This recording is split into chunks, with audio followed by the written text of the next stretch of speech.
Hi friends, welcome to புகுந்த வீடு channel. நான் உங்கள் நிவேதா. இன்றைக்கி ஒரு சூப்பரான விஷயத்தை பற்றி தான் பார்க்க போகிறோம்.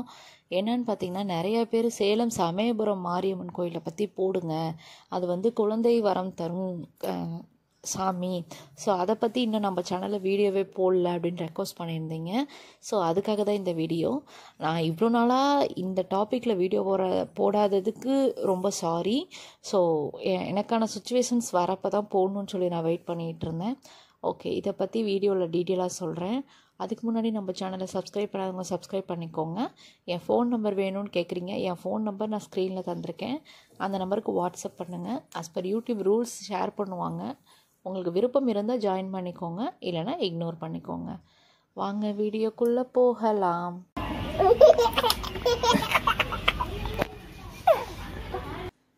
இந்த கோவில் எங்கே இருக்குது அப்படின்னு பார்த்தீங்கன்னா, சேலம் புது பஸ் ஸ்டாண்டுக்கு பேக் சைடு ஒரு 2 கிலோமீட்டர் டிஸ்டன்ஸில் இருக்குது. ஸோ அங்கே போனால் ஆட்டோ அவைலபிள், ஷேர் ஆட்டோஸ் அவைலபிளாக இருக்குது. ஸோ சேலம் பழைய பஸ் ஸ்டாண்டில் இறங்காமல் புது பஸ் ஸ்டாண்டில் இறங்கிக்கோங்க. இறங்கிட்டு மாரியம்மன் கோவில் அப்படின்னு சொல்லி கேட்டாலே சொல்லுவாங்க. சேலம் மாரியம்மன் கோவில் அப்படின்னு கேட்டாலே சொல்லுவாங்க. ஸோ திருச்சியில் சமயபுரம்ன்ற ஒரு ஏரியாவில் மாரியம்மன் இருக்காங்க. சேலம் மாரியம்மன் ஒரு மாரியம்மன் இருக்காங்க. ஸோ சேலம் மாரியம்மன் குழந்தை வரத்துக்கான ஸ்பெஷலான சாமி. ஸோ நீங்கள் தொடர்ந்து 3 அமாவாசை போகணும். ஸோ 3 அமாவாசை எதுக்காக அப்படின்னா, அந்த அமாவாசை அன்னைக்கு கும்ப படையல்னு ஒரு படையல் கொடுப்பாங்க. அதாவது ஒரு சாப்பாடு ஒரு கைப்பிடி கொடுப்பாங்க. அங்கே சாமியோட சிலை, அந்த வெண்கல சிலையில் சாமியை நம்ம மடியில் வாங்கணும். நீங்கள் கட்டியிருக்க சேலையில் உங்கள் முந்தானையில் மடியில் அந்த சாமியை வாங்கணும். அடுத்தது அந்த படையல் சாதம், கும்ப படையலோட சாதம் ஒரு கைப்பிடி வாங்கணும். இது எப்போ வாங்கணும் அப்படின்னு பார்த்தீங்கன்னா, நாளைக்கு அமாவாசைனா முதல் நாள் நைட்டே போயிடுங்க. இல்லைனா அந்த அமாவாசை அன்னைக்கு விடிகாலம் இருக்கிற மாதிரி போயிடுங்க. போனீங்கன்னா ரொம்ப ரஷ்ஷாக இருக்கும். ஸோ அதுக்கு தகுந்த மாதிரி நீங்கள் ஹஸ்பண்ட் அண்ட் ஒய்ஃப் 2 பேருமே தான் போகணும்.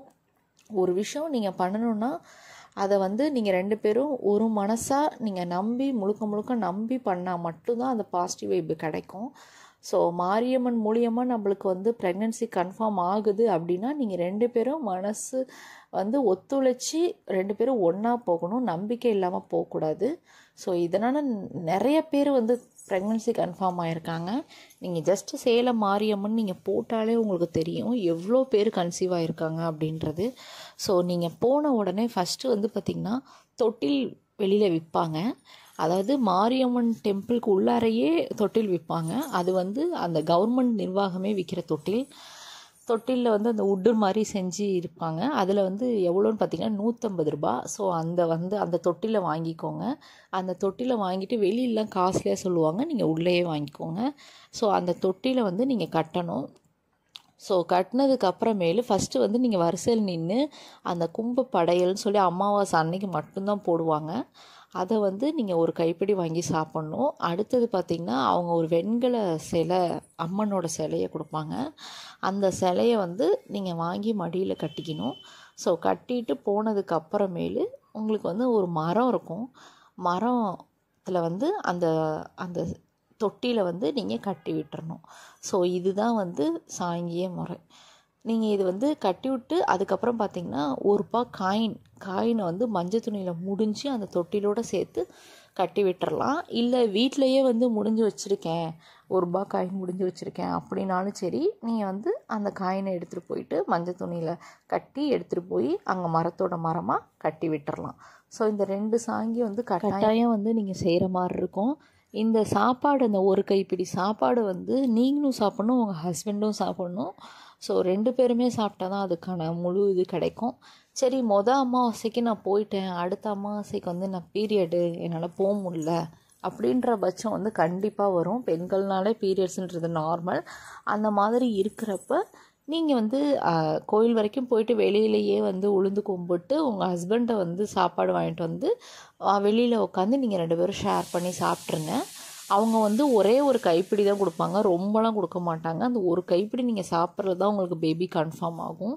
இந்த மாதிரி ஏகப்பட்ட பேர் வந்து பேபி கன்ஃபார்ம் ஆகிருக்கு. ஸோ இந்த வாய்ப்பை வந்து மிஸ் பண்ணிடாதீங்க. நம்பிக்கையாக 2 பேரும் சேர்ந்து போயிட்டு தொட்டியில் ஒரு ரூபா முடிச்சு வச்சுட்டு அடுத்தது பார்த்திங்கன்னா அந்த சிலையை மடியில் கட்டிட்டு வாங்குறப்ப வந்து இப்போ நான் ஒன்று அம்மனாகிய ஒன்றை வந்து நான் முந்தானையில் கட்டுறேம்மா, நெக்ஸ்ட்டு என் குழந்தை வந்து என் வயிற்றில் இருக்கணும், ஸோ எனக்கு வந்து நீ தான் வந்து உதவி பண்ணணும், நீ தான் எனக்கு வந்து நல்லது பண்ணி கொடுக்கணும்னு சொல்லி மனசார வேண்டிக்கிட்டு அந்த சாப்பாடையும் வாங்கி சாப்பிடுங்க. கண்டிப்பாக வந்து வித்தின் 2 months உங்கள் 2 அமாவாசை 3வது அமாவாசை உங்களுக்கு தள்ளி போயிடும். கண்டிப்பாக இது நடக்குதா இல்லையான்னு மட்டும் நீங்கள் இந்த வீடியோவில் வந்து கமெண்ட் பண்ணணும். ஓகேங்களா? எல்லாருக்குமே பேபி கன்ஃபார்ம் ஆகிடும். நானும் இந்த சேலம் சமயபுரம் மாரியம்மன்ட்ட வேண்டிக்கிறேன். Bye friends.